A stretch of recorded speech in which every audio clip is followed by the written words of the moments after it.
Hi. Hi. Hi. Oh my God, you still have your Cleveland hat. Thank God. You look warm.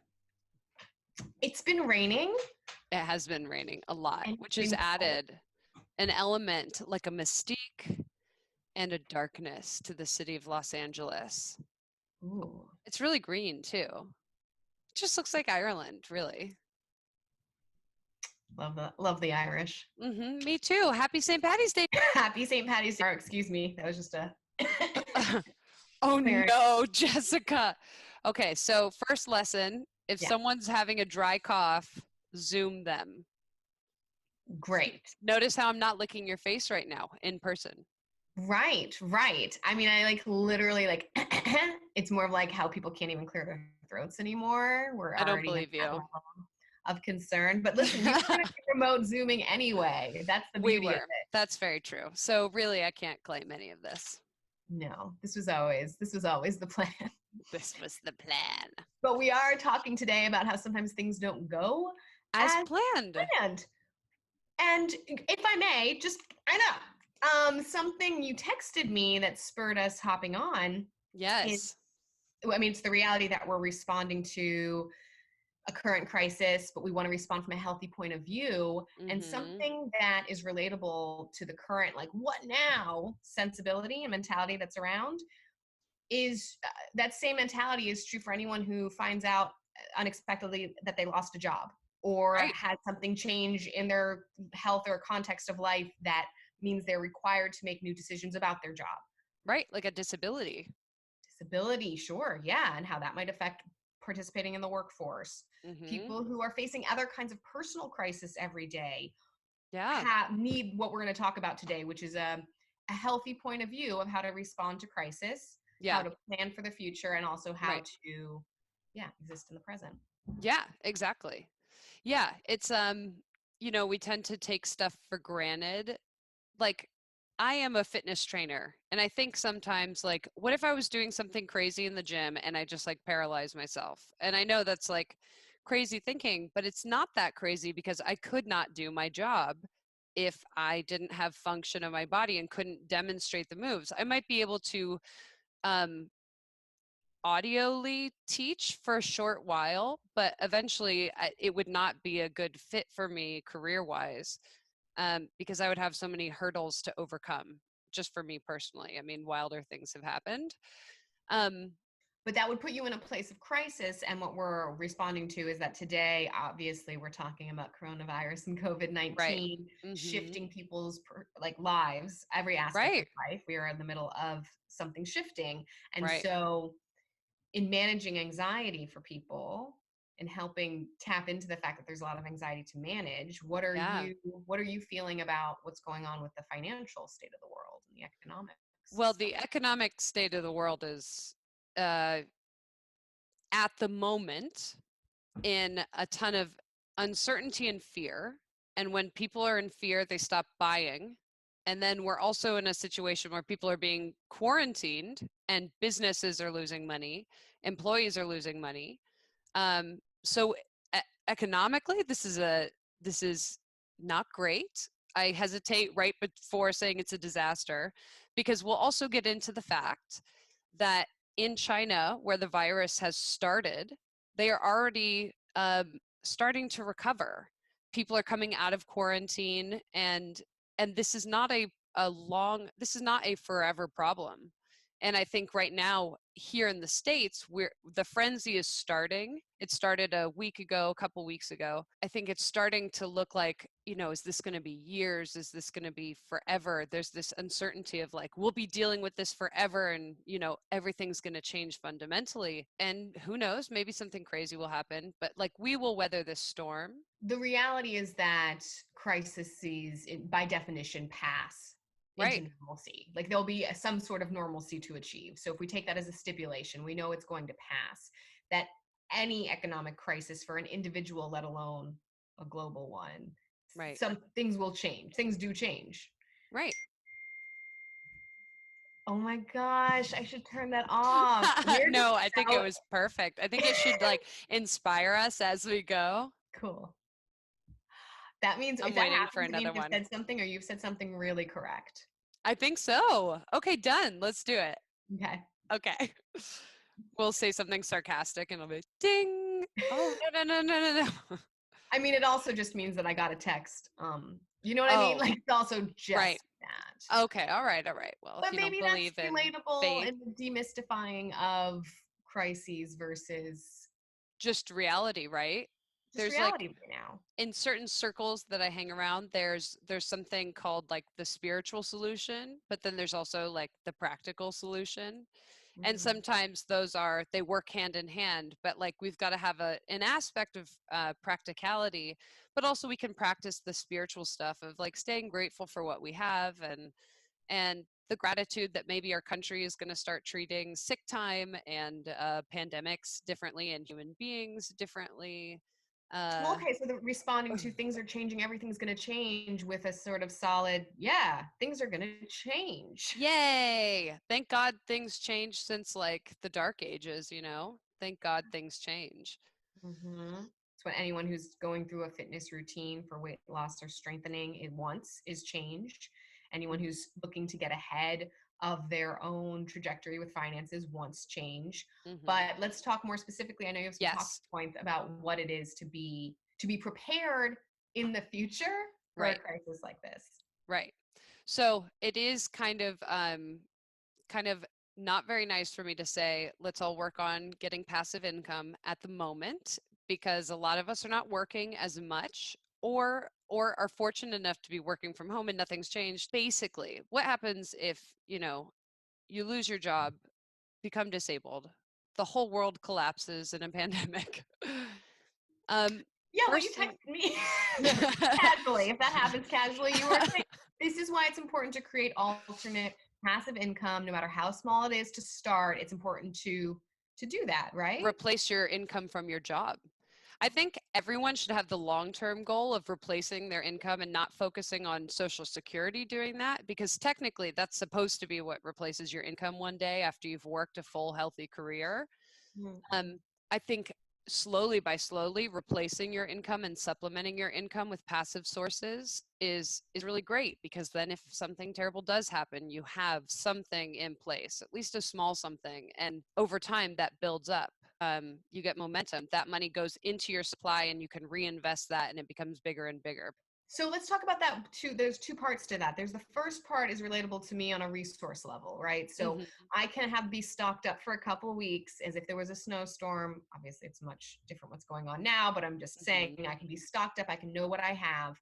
And Right. hey, then if I need it, I'm so glad that I preemptively stocked up. That would be like having some savings right now. Right. Or Short term, short time, the short term solution. Because Mhm. most things are short term. I mean, having a disability isn't so short term, but in the meantime, while you kind of figure out how to make your life work, there's like a band-aid in between. Sure, sure. So in a crisis mode, things are you need the short term. Right. But if you are prepared with a long-term support system, a crisis impacts you differently, right? So if I have a bunch of resources saved, but I also have stock, basically, I'm trying to transition lately into stocks. If I have Yeah. stocks that give me a dividend of canned goods, then Yes. I You're would doing great. have that coming at me in the time of crisis without a real change or without as much of a change in my day to day because Right. I had been prepared for that inevitable crisis. Let's look at it as canned goods. Okay. So you have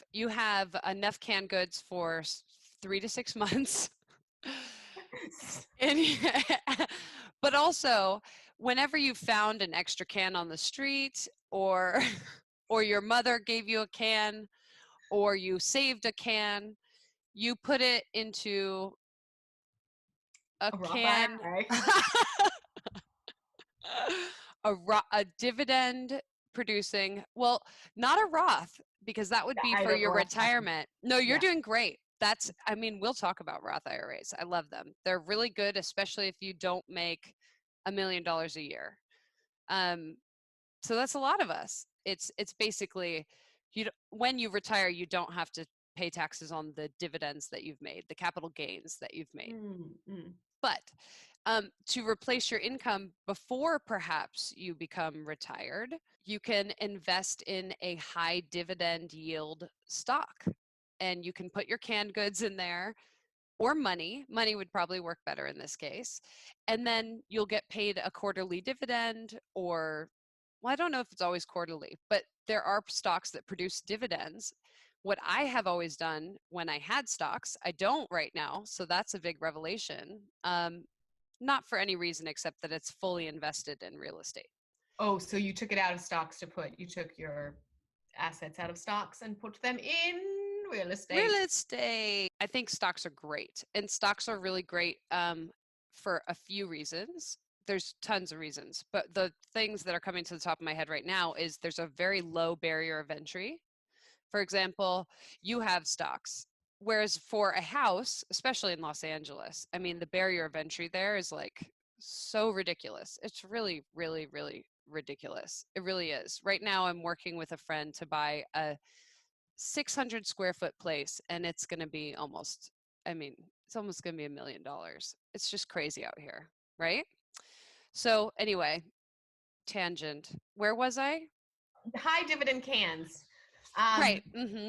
So you can get dividends, which are then passive. For me, I always reinvested them because that goes into your can supply, and then you get more dividends. And then eventually, when you need it, it's exponential growth. For me, going back to when you texted me today, what we're learning is that it's important to create an alternative passive income for any potential crisis in the future. Yeah. That passive income would do well to be a high yield dividend stock. Well, not necessarily, but that is one option. One That's option, one another. option that they pay you dividends. And it's a little more consistent than like the returns of the market. I'm pretty So sure. I know I know what you're saying to some degree, but Mhm. there's a great filmmaker, Scarlett Birmingham, who's great. In a mock pitch recently, she was like, listen, I know nothing. I love that Mhm. phrase. I know nothing. Let's pretend I know nothing. Can you just tell me what a dividend, what that word means?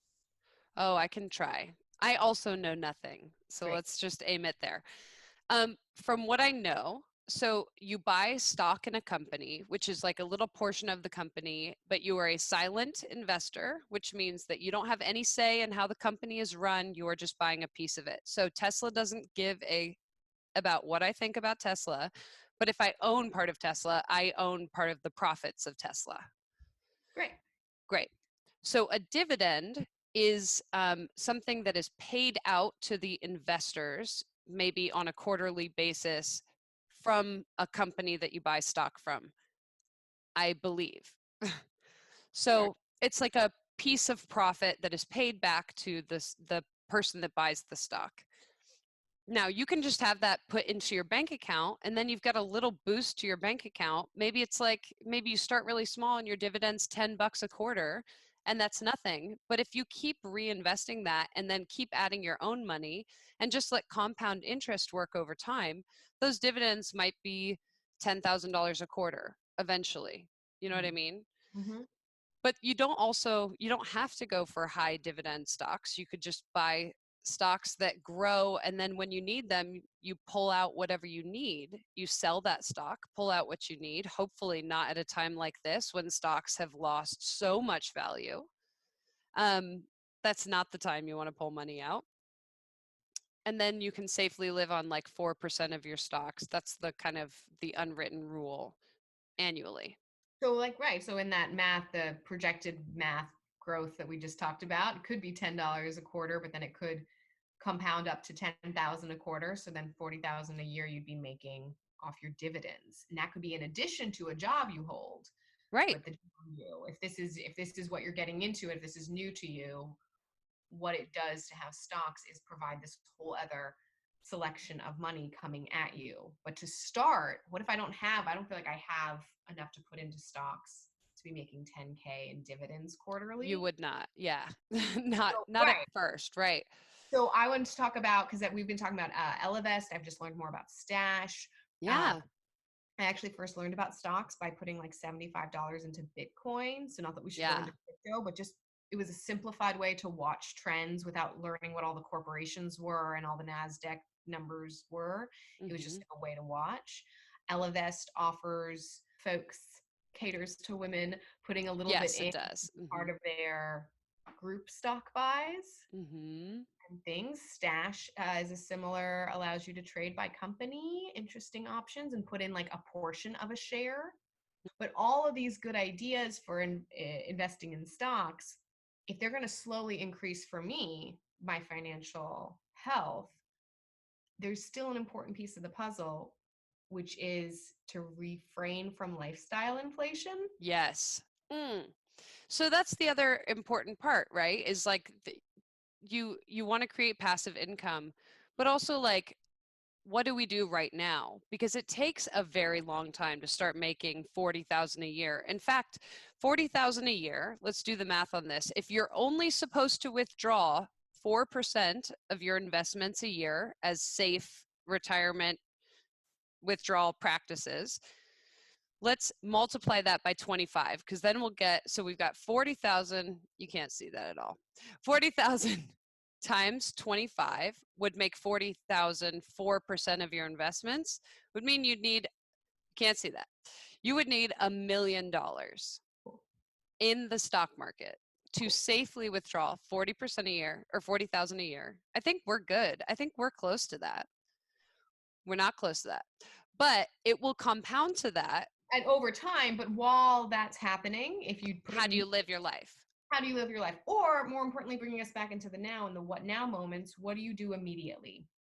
Limiting overhead is something that anyone can, like spring cleaning could do for their monthly expenses, yearly expenses. Check in on all those subscriptions you have. Right. Like Cancel what Netflix. Like, I know it's hard. I know. But it's but 15 bucks, right? Sorry, I think I talked over you. Go ahead. no, it was in the name of jokes. I will return to podcast pacing. I was simply saying not Netflix, maybe Hulu though. Nothing against Hulu, just like Suck it, Hulu. right, They're think never going to sponsor us. ever. Maybe they'll give us No. a show. Ooh. Yeah, think about it, Hulu. Okay. So I have talking points. Do you want to Yeah. hear them? I Yeah. wrote them down in my little planner. Ooh. Okay, so I wrote, you now have times you need to track your expenses. First things first, if you don't know where every single dollar of yours goes, I'm going to get Dave Ramsey on you. Every single dollar needs to have a place, right? It's like the KonMari method of finances, like especially in a crisis. Like you need to know where every one of your dollars is going because crazy stuff happens and stuff might come up that you didn't even calculate into your budget. And you need to start with like something just like pared down and just basic. Then I would say like the first things you want to pay for are like your rent and your utilities, and then look at the rest. Mm-hmm. Um, Absolutely. So rent, just prioritizing, quick prioritizing for everyone across the mhm. board is going to be rent and utilities, going to be a food budget. Perhaps there's going to be Yeah. medical expenses or regular prescriptions or Oh, things that right. I'm talking about, things that keep you alive in that order: rent, utilities, food, medical needs. Okay, and then we're getting into what's more not excess, but in time of crisis, excess: transport, um, entertainment. Mhm. And keep in mind that it's not forever. I mean, certain crises are long term, right? Someone getting very ill and you have to apply for disability or but for like problems like coronavirus or losing a job, those are things that will end eventually. It's just paring down to the basics and then looking at stuff like, can you get a roommate? Can you move back in with family or friends? Is there somebody like, can you rely on the help of others in your community to help you out through certain things, you know?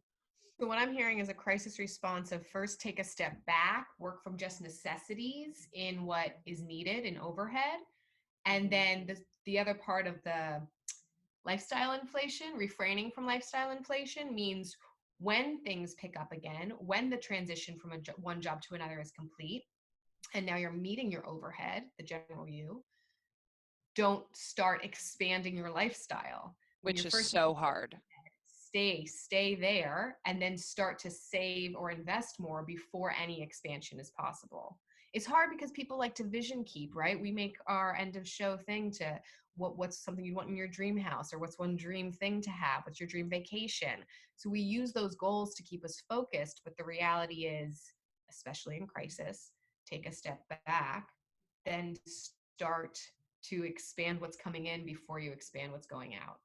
Right. Oh, I love that. I Mm, love that. That could be our phrase. great. But it's true. Lifestyle inflation, just inflation in general, that is what humans love to do. We just love to do that. We love to make more money and then find more stuff to spend it on. And if you're not diligent about like not filling yourself up with just material goods, okay, I have a big mortgage now and big utilities and stuff. But I remember I asked someone one time, I was like, I just need to make $400 a week in Los Angeles, and my rent was 800, and I was like, all my bills, all my utilities, everything, I just need 400 a week and I'll be okay. And I cannot today imagine living like that. I can't even imagine that coming out of my mouth. 400 a week wouldn't give me anything. And that's a problem, right? Like we're not saying we're experts. We're kind of just trying to figure this out together. Lifestyle inflation happens. You're like, you know what? I want that shiny CrossFit membership. I want I want a new car. I don't have a new car, but it's very easy to feel like you've like earned that prize at the end of the rainbow, and now you should be able to get that bag you want or the clothes you want. I know there's a lot of people that are not anywhere near that kind of budget. We're still at like the being much more frugal than that, but I think it's very common for people to just inflate with their means. So all of a sudden, 100 grand's not enough for your family anymore. No, I mean, it's coming from someone who sustains and has or found a place of sustaining before building. It primarily comes from tracking, like you Hmm. said, accounting for every dollar, tracking, and minimizing like day to day, minimizing what happens in any given day, right? How many trips to the store are needed? Hmm. Like the small little increments that end up adding up. We spoke about last time too. But in that sustaining, and not changing lifestyle, this is where mentality comes in. Because then what is your day filled with? If you are someone who, I'm not a shopping person, but if you are someone who's excited by every Instagram you get shown, and man, you're getting shown great ones that are catered just for you, Yeah. how do you respond to that initial need to like, oh, I want that, need that, or I'm going to save for that? And where do you redirect that like energy, that attention that you're giving to this thing?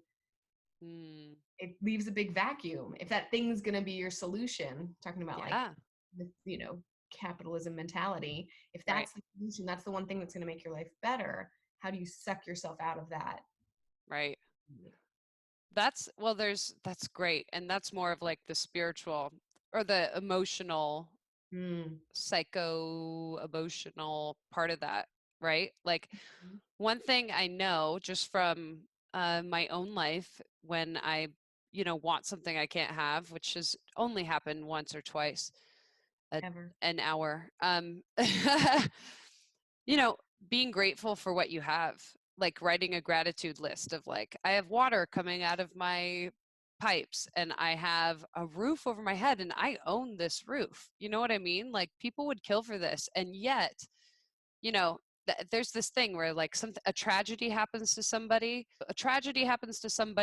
or somebody wins the lottery. They ask that person their happiness like in a year, and those two people are about the same happiness as before. Like we're incredibly adaptive human beings, so you have to remind yourself of what you have because you could have everything. I mean, we see like celebrities that look like they have everything and they're miserable.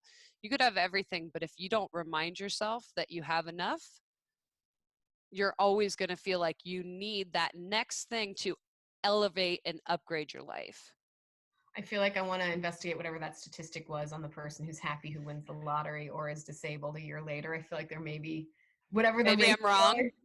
or just maybe it's different. It is still about happiness, but just to be like an improv justifying the reality Yes. of what said. Like, so a change can produce positive effects. A Yeah. change, maybe a change of winning a lottery or losing a job, Well, not can be positive. well, I guess the more the idea is that we stay the relative level of happiness that we always have been. Does that make sense? It's not like they're happy that that happened. It's that we're always at about a 6.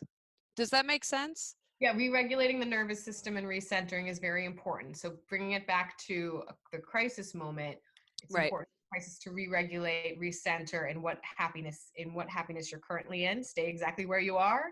Look Hmm. around. Is it not happy? And what are maybe some real needs that to solve that? Like I don't have enough food for the next 2 weeks. I need to go Yeah, that's scary. can be very scary. And if it's I have everything I need, well then what do I do now? If I have everything I need, which a lot of people who would be listening to this anyway probably have what they need, Because you they have know? internet, right? Yes, exactly. Watching this on YouTube on some smart device, so there's some level of having modern technology, which means that but I mean, everyone's scenario is different, but you have what you need. Now what? Well, to be Mhm. smart for the future, just the first step is tracking what I have, Right. tracking what I'm going to need to spend from my cans. Right. Um, Recentering and why a crisis time is very informative for how we can start to think about our finances at all In the times. future. Yeah. Yeah. It's funny. This happened, and I was like, because I have been aggressively paying down debt, right? I Mm. have some debt that's at the highest debt thing I have is 7%, but I still don't like that, which is actually very low. Um, but I don't like it. So I've been aggressively paying it down with like every dollar and like make it's been a close shave. You know what I mean? Like I'm just putting everything that I can possibly bear towards putting it towards debt, right? Which is really I see that as an investment because I'm getting a 7% return there, right? Because I'm not having to pay 7% interest on it. So I'm investing in not having debt charge me a lot of money. But then this happens, and one of my places of employment shuts down for 2.5 weeks, and then who knows for how long, right? Luckily, I have an Airbnb, which pays my mortgage already. So, like, there's one big expense off the table. Um, but I also, sorry, that was a sidebar. And one of the benefits of passive income. Right, absolutely. But by comparison, I have a bunch of debts and pay on some of them the minimum for Hmm. now because that's part of my current plan. And that means that for me, not that much changes. Here's what doesn't change about my debt. Yeah. Everything's stopped or work might not be coming in, whatever that is, my debt is actually the same. There's a re-regulating of the nervous system to that. Hmm. Um, Explain further. okay. Yeah, I guess I was trying to compare it to, and I got off the rails, but compare it to you. If you've been aggressively doing it with a purpose and with a meaning. So now the fact that you've been doing that, were you getting to the point of I'm not perhaps doing that anymore. well, yeah, you're not doing that anymore. You're planning on anything coming in whole, not sending it to debt, allowing your debt to be managed Just and sit there. just sit there. Right. Just pay the minimums for now. Yeah. Which is a piece of advice I would give to people is like in a time of uncertainty, pay for what you have to and start hoarding cash. Oh, Like, wow. well, like hold on to cash Yeah, because, if you're not going to work for 2 weeks, you're going to need some cash on hand, right. right? I don't mean hoard cash like, lose your mind, Don't start. like put it in the mattress. No, no. I mean, like, just keep an emergency fund on hand, right? We're talking like the Dave Ramsey style. I'm going to keep dropping people's names. I'm just going Yeah, to give very credit. good quote though. Like maybe that's their name, like Dave Ramsey style. Who's Dave Ramsey? But have $1,000 on hand, right? That's really hard for people. And this is like, it's just really hard for people. You have to make a mental switch of like, you have to save that $1,000 and not spend it on any of the other things that come up. You know what I mean? You also have to have the income to not constantly be at a deficit. Right, right. As someone who lived paycheck to paycheck for till very recently, Yeah. it's amazing how I mean, not that doing that ever felt calm, necessary, but not calm. But now in a state of that's true, that's true right now. For Mhm. me, I feel calm. I don't know, I'm trying to say something about people who are recovering from a place of financial non-health. Mm. Good news is that whatever has been so stressful, like you're already good at that. And if you're starting to become more aware, it's just going to get easier. Better. Because Yeah. even if it ends up just staying the same, guess what? You're already doing that. You already know how to do that. And then in times of crisis, there's a little bit of me that feels like, oh, all those times I was in self-proclaimed crisis mode, I got really good at tracking and making sure there was just enough for that one more week that I had to like sustain until the next paycheck. Like really, you know what I mean? Tried not spending anything that wasn't absolutely mission critical. Those are skills that people who are operating under the line have. Mm-hmm. Those are Right. valuable skills to have, particularly in a time then of this kind of national crisis. Absolutely. And then when you do start to make a little more money or maybe you get a promotion, keeping those skills alive and then using those skills to also like we haven't talked about like the debt snowball, but when you finally can, finally the smoke has cleared and you can see like, okay, these were when you start to improve with your money systems, then you can start looking at debt and paying it down like in a calculated way where that gives you hope like, okay, if I have 50 extra dollars a month, I'm going to be able to pay all this off in 8 years, and just like keep that. Okay, so then also the mentality of long-term goals, paying off debt, seeing the end of the tunnel there. And that's going to take 8 years. It's a good reminder in a time of crisis where this is, for sure going to be several weeks Yeah, but shifting it's things, going to be okay. but it's going to be okay. It's not the 8 years to me. Debt for take 8 years of my life. That sounds like so long. Sounds like too long. Yeah. Current crisis, loss of job, or anything else is always going to be less. Yeah. Yeah, unless you permanently lose your ability to work, which is horrible and happens to people, which is also why it's so funny. This whole money podcast has been like a passion project and just like something I'm so passionate about. And it's really because I want to like do the stuff I want to do, like I want to do a play and I want to do like all this stuff. And then a crisis happens and I'm like, man, this is also really good for people that don't want to retire early and are forced to because of something that's out of their control. Meaning it's important for people to learn now to plan for potential forced retirement. I guess it is. I guess what I mean is the ability to make I don't know why I'm using these, the ability to have income coming in is not as secure as you would think. People think putting money in the stock market and stuff is really insecure and all this stuff, but like you could lose your job any day. You know what I mean? And then Job your income security. is gone.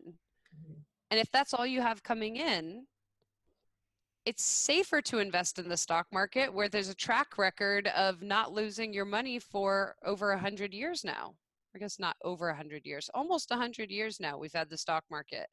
And you may lose money in the stock market, but over any 15-year period, I don't think the stock market has returned less than 4%.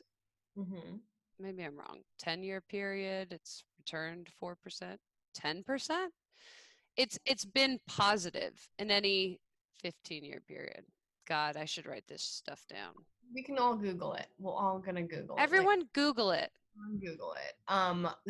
So on the note though of I hear you. So job security is an illusion. Continued job security, just because sectors are constantly changing. Technology is changing what jobs are available, let alone a personal location move or a Yeah. personal change of heart or being released from work, whatever it is, change is inevitable. Oh, I want to speak really quick about community, about the idea that as much as it's a good idea to individually plan now, Mm. then for passive income to support inevitable crises, it's also a huge resource while we're taking stock of overhead and resources and inventory and community support. There are Mm-hmm. people, like it's important to reach out and ask for help if you want investment on a house. It's also important to reach out and ask for help when things are dire. Yeah.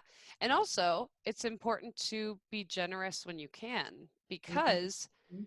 I mean, the idea of tithing and stuff, neither of us really go to a a church, but just there are times when people are suffering and when people really can't figure out how to make ends meet, and being charitable Mm-hmm. and caring about people that need more than you do at that moment. Systems are systems, and systems can break. And so what else do we lean on for support? And that is the spiritual part of this mentality and mindset thing, which is, yeah, I've reached out to several people who I knew would be more impacted to check in with them, see what they needed. There's someone who sent me an email to like check in with a whole group of people. I love that it happens outside of any churchness, just because Yeah.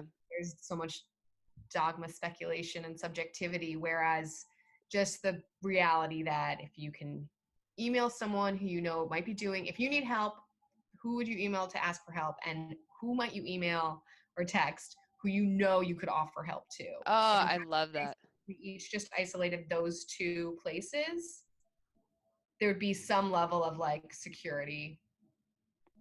Yeah. Lost it. No. That's great. You didn't lose it. That was beautiful. I love that. Like, have the person that, I mean, have someone in mind that you can ask for help. No, but really, like, being able to put yourself out there. There is that documentary of that guy that, like, went across the country with, like, nothing. He just relied on the goodwill of strangers. Yeah, the Craigslist Joe guy, or Maybe. Mm. there was some financial guy I actually heard talk about how of the people you know, 33% should make more than you, 33% should be in your same bracket, and 33% should make less, to Oh, make I sure like that. that you never get disconnected from the realities of the world, how much is possible and how much you can help support growth. Oh my God, I love that. I love that because there's always this, like, I hear more often, like, you are the four people you surround yourself by, so surround yourself with winners. Like, okay, but also, like, it's good to not lose touch. Like, if you're very fortunate, like, life also can, like, kick you in the mouth. Like, like, circumstance can also be very unfair. And I think it's healthy to acknowledge that. Like, we are blessed in many ways, right? Mm-hmm. Where, like, just a stable home life, like, not everybody has that. Yeah, that's true. We should totally just change this and talk about more the world. More the world. The The end of the day. Oh, good, more talking points. podcast I listen to is very like, cut that part. Oh, And they they say it in the podcast. well, they say it as a joke. And then sometimes they will just cut it. I'm just gonna read through these and you tell me if something excites you. Okay. Plant a garden. No. Beans and rice and butter. I mean, I'm going to hear all the options first because so far I want to hear more about both those things. Live on one person's income. If you're two people. If you're one person, that goes without saying. You should only need one of your incomes. Tell ghost stories and cut Netflix. Were these all like possible titles for this episode? No, that's just how I write. I write in titles. Oh, I love it. Great. Yeah, I'm very creative. If you're eligible, sell plasma. Not joking. I'm not even in dire need. I might go sell plasma tomorrow. It's like 45 bucks. I did that for a while during college. Yeah. Everybody. So you're, Plus, you're helping. Like, that's just a nice thing to do, and then you get paid for it. Mm. Sell some stuff. Who's buying right now? Some people. Some people are investing, I'm sure, in things. Yeah, I think a lot of these are very short-term plans. The real thing is to, like, when we get into, I think we're not even going to get into investing because I think we're just always going to talk about it a little bit. Like, So fire round.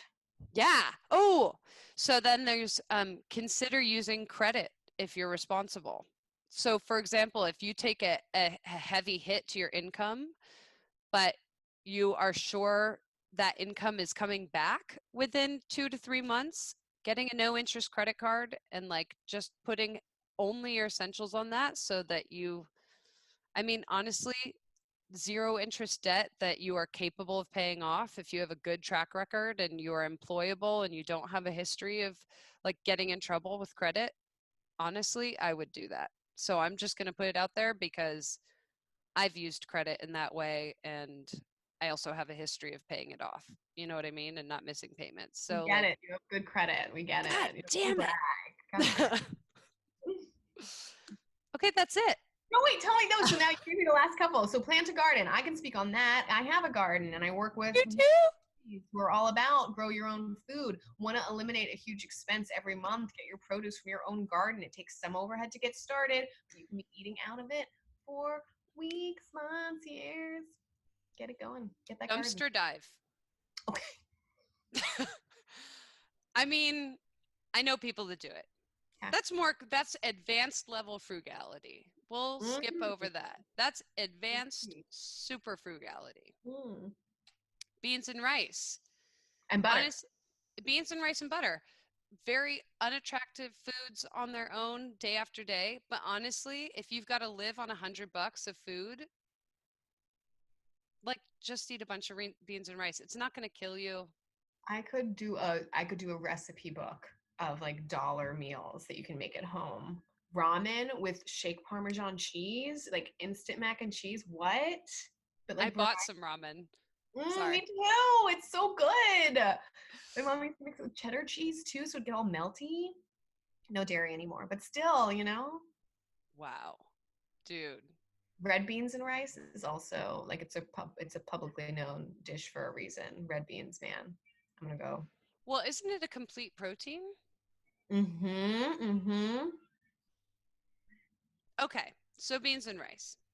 I mean, this is truly like if you're at the that last like what's that called? The darkest hour? Like Dark night of truly, my soul. if you've got to save $50, an easy way to do that, eat beans and rice for a week. Mm-hmm. Fast. I don't care. Fast? You're telling people to fast? No, that was really cruel and insensitive. I mean, people can fast. It's a lot. It's weird. People's spiritual practices, a lot of them include fasting. I Oh, like wait. how you're playing with the lights. Yeah, I sorry. Just check Whoever, the angle. yeah, whoever the lighting guy The is whole time, but like this. Is that the good angle? Do you see my ears? I've got very attractive ears. Well, they're covered with your headphones.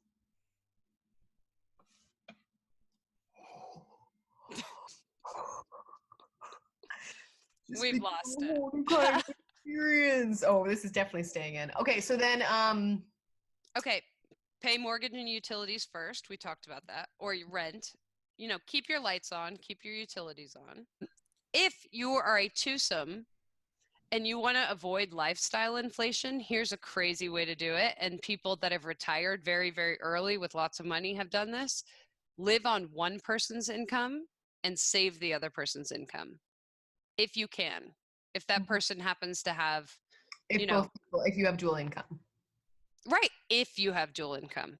If you don't, you're already living on one person's income. Cut Netflix. Or again, Hulu. I'm just saying, like Netflix has so many things, but like you could maybe drop Hulu, maybe like, or just like choose one, Showtime, whatever. Yeah. Screw Hulu. Sorry, Hulu. Consider using credit if you're responsible. Guys, if this is a short-term thing, for example, everything else is going fine, coronavirus is making it so you can't work for 2 weeks. If I did not, I happen to pick up other clients. So that is one thing to like have a skilled job, like a job like. But that was if they already prepared for that. We're not prepared for that. We're in it now. We're in it now. We didn't prepare. So if you don't have one of those and you work for a very small company that can't pay you while this coronavirus shutdown is happening, if you are good with credit and you have to open a no interest credit card for 12 months and put $500 on there, I'm not mad at that. But I'm not Dave Ramsey. But like honestly, worst comes to worst, it's going to ding your credit just a tiny bit to open a credit card, and then just don't close it and pay it off as soon as you can pay it off and pay the minimums every time.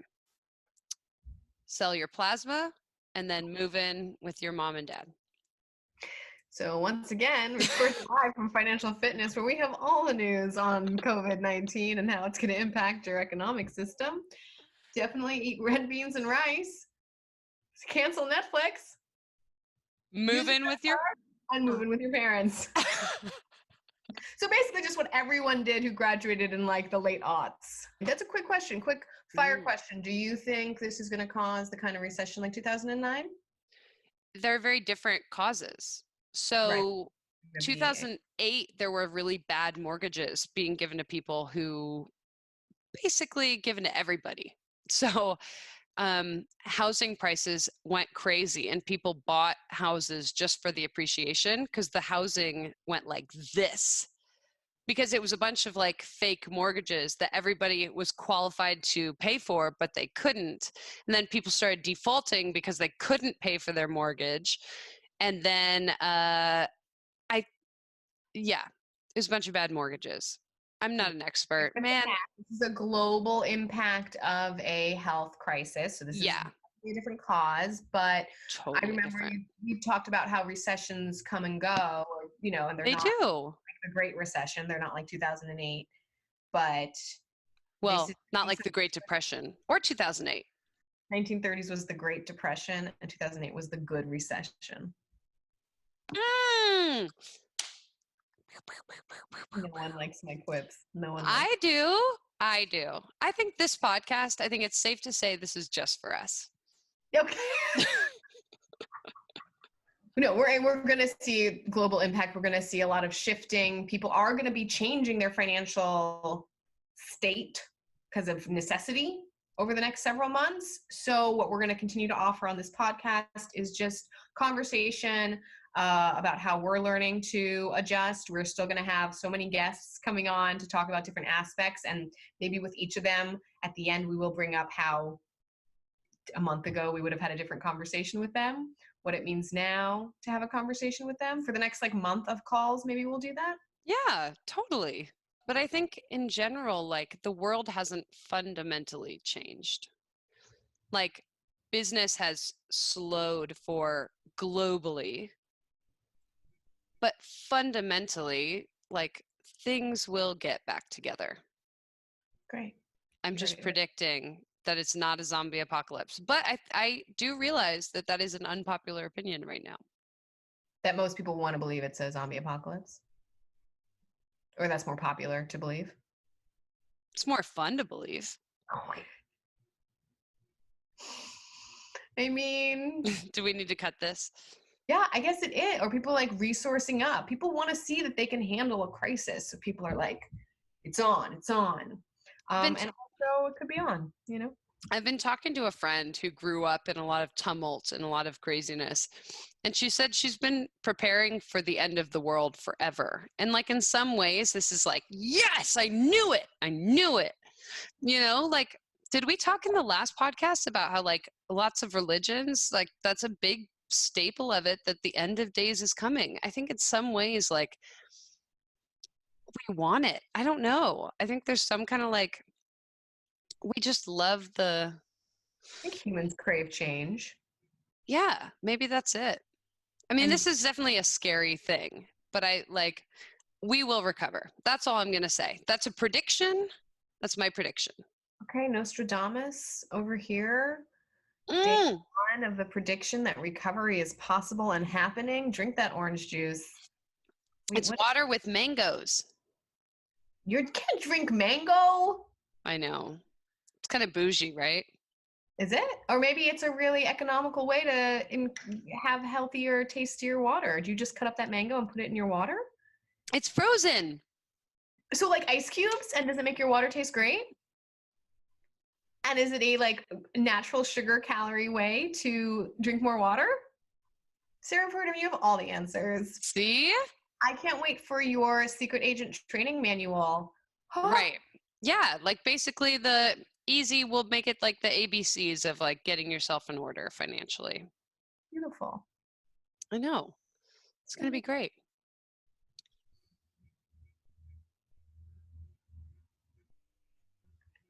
We will now end this episode with 3 minutes of strange eye contact, digital eye contact. I just want to say one more thing, that finances are very nuanced, and like we're talking about a lot of some things practical, some things crazy, obviously. And I think that's how it's going to be because it's you and me talking about this. We're not Dave Ramsey. Dave Ramsey. Well, it's also why I'm really looking forward to you having your first guest, just so we have variety too. So people can be part of it. This is the fun, entertaining, but you'll get into it in the thick with other conversationalists. Exactly. Right. People who are experts. Yeah. I do a lot of this stuff. Do you notice? Yeah, I like that. Well, that's the producer brain of you. You're like you're cutting out the screenshots. Mm-hmm. I don't think this one's a good one for me, though. It looks pretty good. Go back to when your eyes were really close to the cam. That was great. So blue. Help me, Sarah Purdum. You're my only hope. I got you, Obi-Wan. Okay, let's say hi to the puppy and then let's go. Did we do our goals from last time? I didn't, so I'm going to stick with the same one. Yeah, I definitely have the same one. I should do it today, tonight, maybe tomorrow, but definitely before we talk Wednesday. This has to be part of the end of every episode, just so you know. I think so. Fozzie the fur board is great with money. Oh. He doesn't take anything he doesn't need. He definitely lives with his parents. That's how he gets by. And he relies on his good looks and charm. No, such a good. Oh my God. You got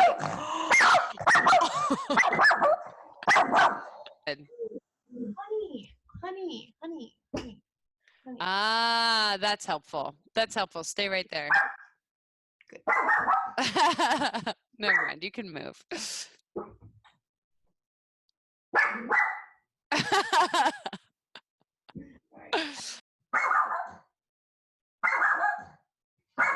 Honey. Okay, sorry. Thank you for your patience. It happened finally. My dream for humanity is that we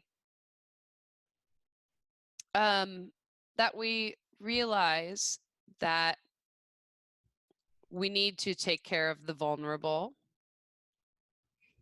and that there are vulnerable and not everybody is I just think we tend to put a number on people, and it's like your earning power, and that's like your value to society. And I just dream that we take care of people because they are in our village.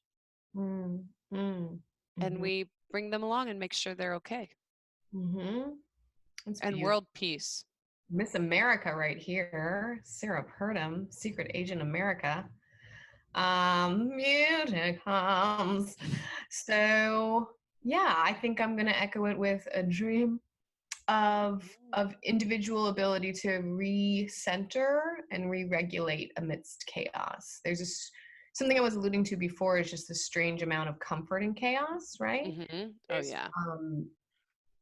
And I don't want people to be, I don't wish comfort and chaos to humanity, but some ability to negotiate with the chaos to find some semblance of order, of like groundedness. Like Gandalf and Balrog. Yeah, just like them. I'm so glad you brought them up. They're the ones I was thinking of too. You shall not pass. Shut.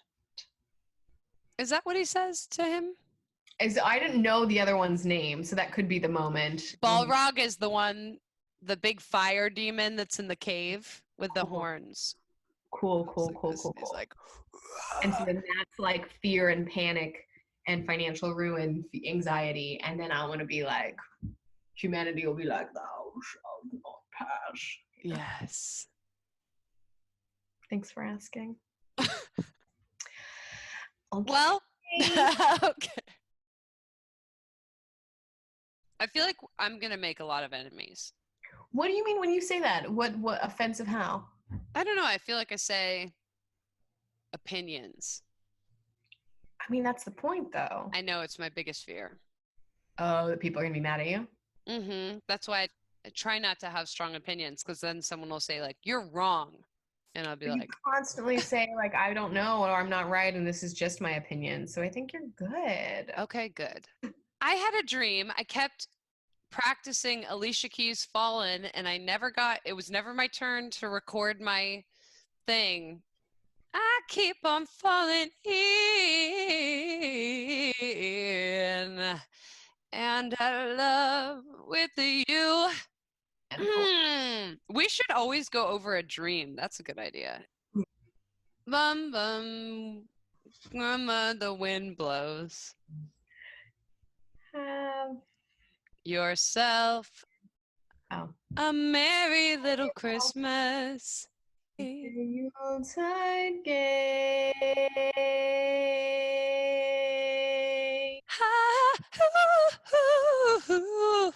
Financial fear now. Keep it coming. Keep it flowing. Mm, mm, mm, mm, mm. That's it. We did it. We did it. Is there anything else you feel burning desire to say? Only a burning sensation. Ooh. In your groin? Go see a doctor, but not right now because everyone's busy taking care of the COVID. Yeah, it's true. Okay. Well, I'll just leave it. It's a practical approach. Are we gonna talk on Wednesday? Yeah, let's do it. I mean, I've got nothing going on now, so.